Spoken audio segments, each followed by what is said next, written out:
Alam niyo guys, sa tagal ko nagpapahakot, kanina lang kami nagkasabay-sabay ng mga batang to. At nakuharin ko nga sila ng video kaya saya-saya namin. Para kami naglalakad sa langit at tuwang-tuwa kami.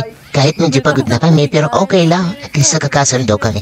Kaya naman tuwing December hindi mo talaga ito maaayawan at hindi mo maihindihan pagka ito nagkaroling na sa harapan mo.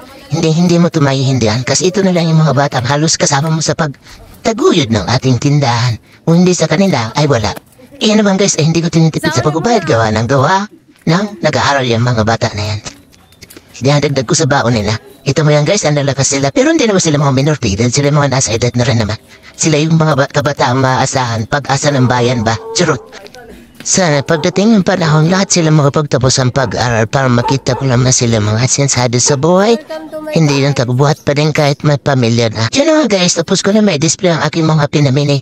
Yan na naman yung pinunta ko sa palengke kasi kailangan ko talaga yan. Hindi pwede mawala yan sa akin sari-sari store. Thank you for watching guys. Bye-bye. Mag-ingat tayo lahat. Sama tayo sa mundo. Bye.